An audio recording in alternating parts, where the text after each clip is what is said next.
And the overlap between each line is a little bit it's horrible. I don't know if that's an issue with the this particular file. Oh, now it's doing that. Huh? Why did it do all that effort here going around? Now it's printing rectangular. I guess now it's doing the actual geometry. But why did it do that? Maybe for supports?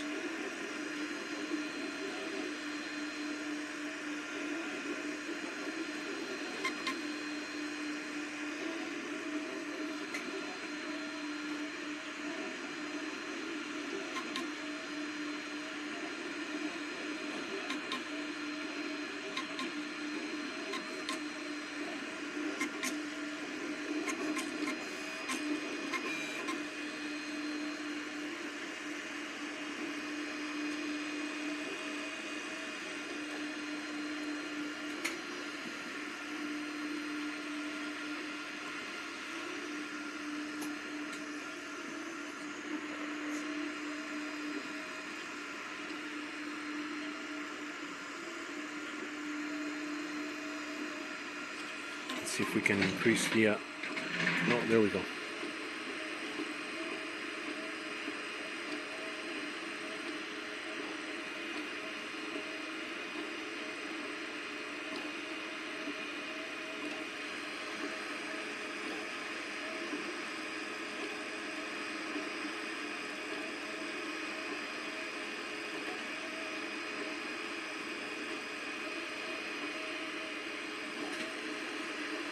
I don't know.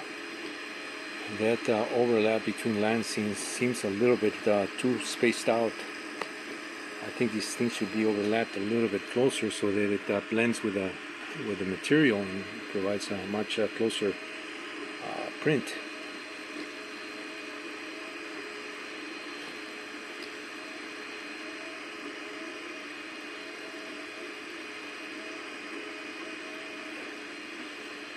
Yeah, I don't care for this type of surface. I wish they would have put just a glass table here. So it's something that if I want to keep this machine, I may consider doing that. Just removing this and putting a glass table there. I don't care for these surfaces here. My phenolic sheet. One of the little machines that I have has a phenolic sheet. Phenolic is a paper-based epoxy resin sheet, and so I have one of those. It's a very thin sheet. I think it's maybe 1/64 of an inch in thickness. I have one of those on top of my plates here. One of those metallic plates, same as this, magnetic metallic plates, hotbeds. And so I put a sheet of that, and it prints great.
Okay, it's beginning to look a little bit better. That's the third layer.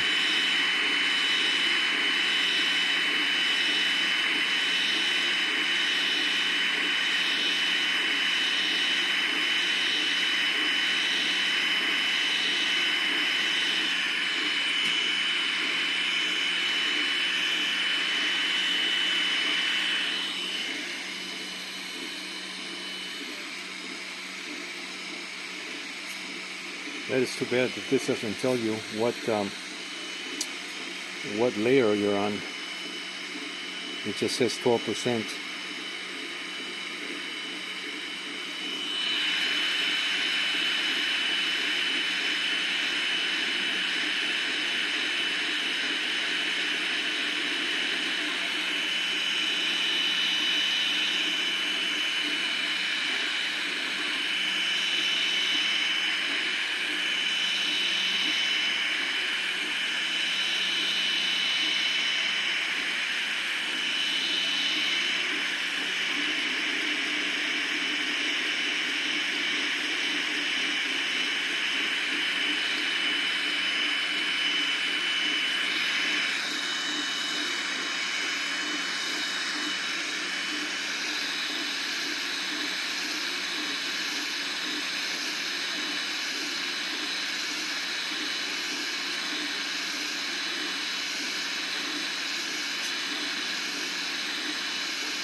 I think we can speed this up. Let's see.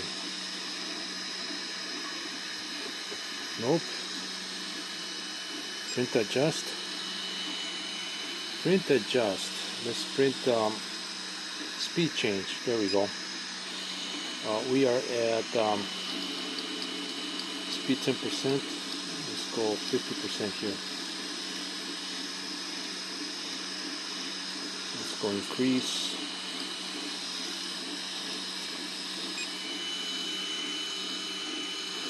By 10%.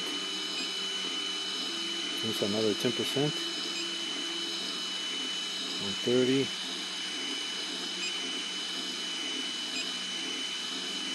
Twice as much. Let's go to 200.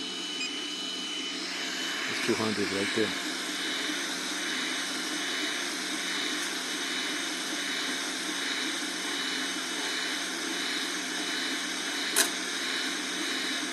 Okay, my filament is going to run out in about a few seconds here, so I gotta actually just pause it and put a new one here. Well, let's see what happens. There's the filament sensor.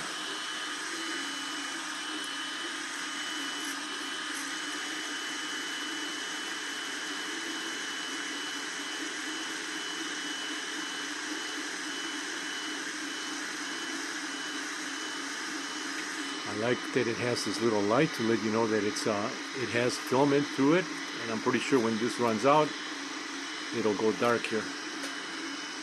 So where's that cutter? Where's that cutter? I need to cut this. Let's just cut this nasty hook there. Yep, there's the red one. Boom. Machine stops. Goes to this point.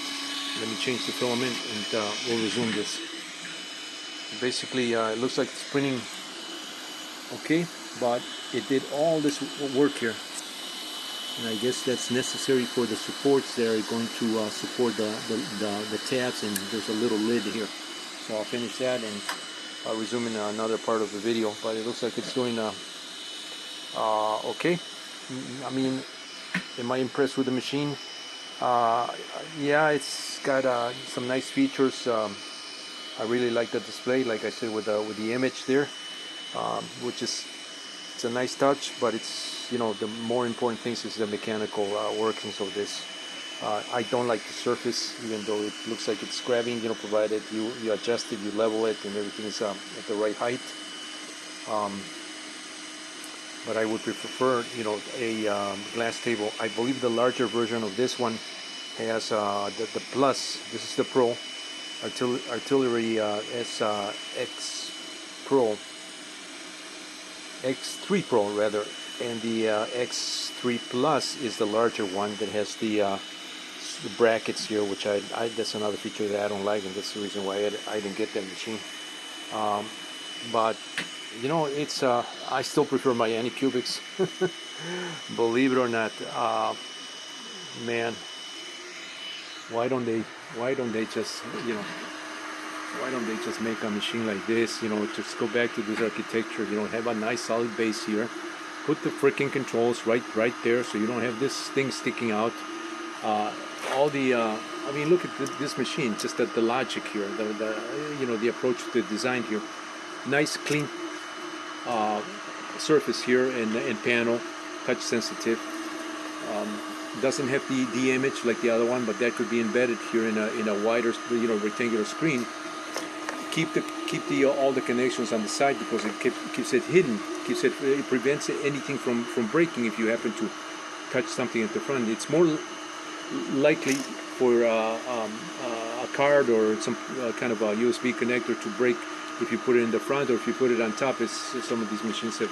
I've seen some of these machines that put them on top. Just keep it on the side. This makes more sense, keeping all the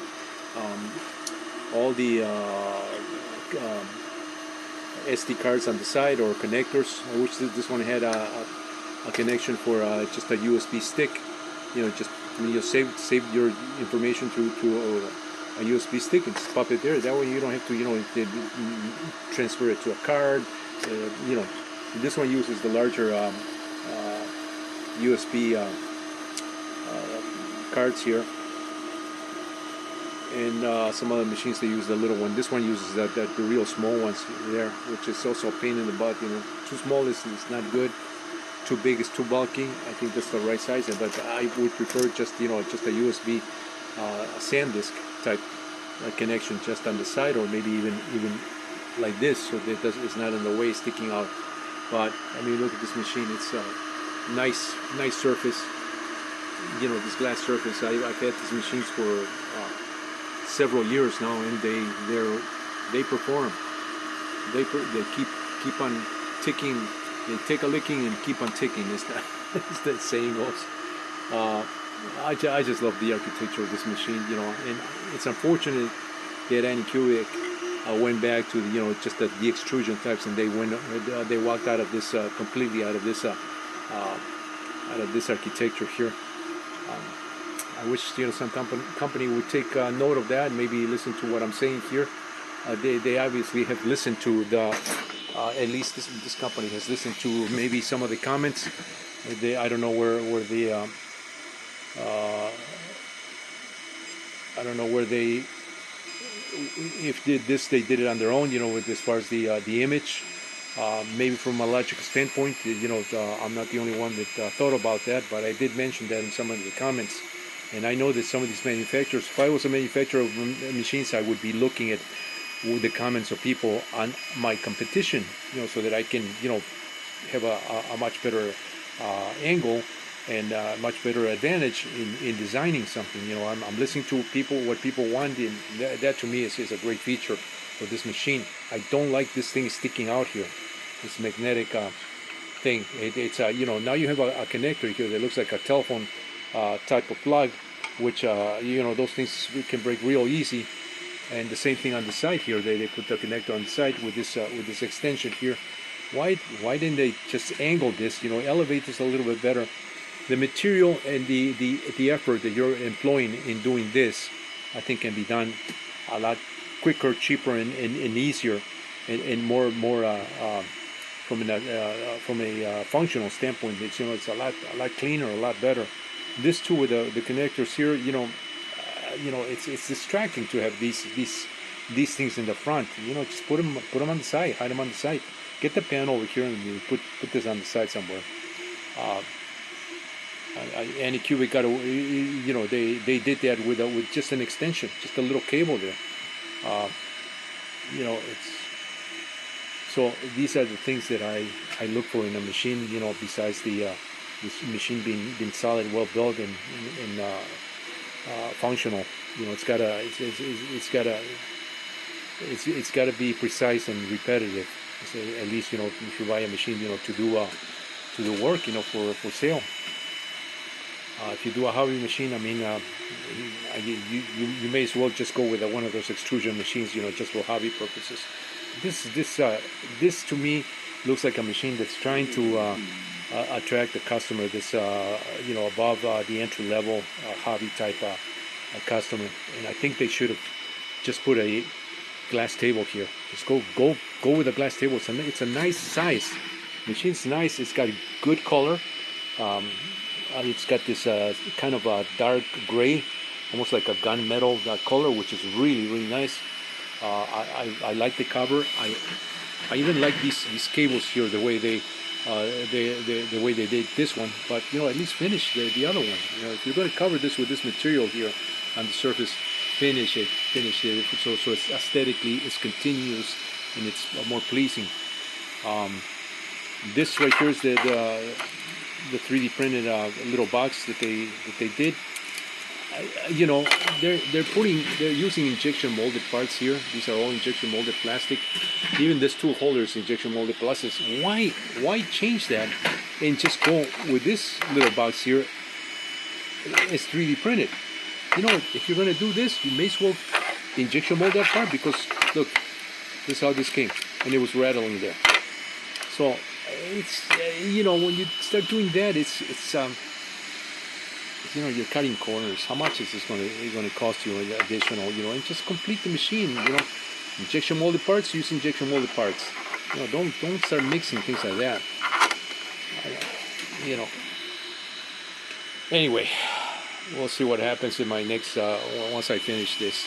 But not totally happy with this machine. I do like some features. I guess for the price that I paid, this machine was $219. I think they can do better for that, and maybe some other manufacturers are listening to what I'm saying. You know, if I was manufacturing these machines, I wish I had I wish I was younger and had the energy. You know, I would go into production of the ideal machine that would, you know, that would totally blow anything that's out there. I think. I know that's a little bit cocky to say that, but you know, just listen to what I'm saying. I would implement all those things that I'm saying for the reasons that I say. And so, this is Mario with MIA Microflight. You know, what am I going to do? I'm stuck with this machine. I don't want to return it. I don't like to do that. You know, I'm going to play with it and see if I can improve on this, and maybe that'll be the benefit, you know, to some other people that might be getting this machine. It's not a total loss. It's not a bad machine. It's just that those little nuances, those little things that I mentioned. If you're okay with that, I guess you'll be happy with this machine. But for me, you know, I'm looking for better machines than my Anycubic Megas, and so far this machine is, yeah, it's got a little more bells and whistles, but I don't think it's doing any better than my other machine, other than having a little bigger size, larger footprint in X, Y, and Z. So I'm doing these little cars for trains that one of them needs to be printed vertically, and that's the reason why I got this machine. So we'll see how that comes out in a future video, and we'll see if this machine kind of wins my heart after I print you know, some serious pieces here. But anyway, hope this is informative. Stay tuned for more.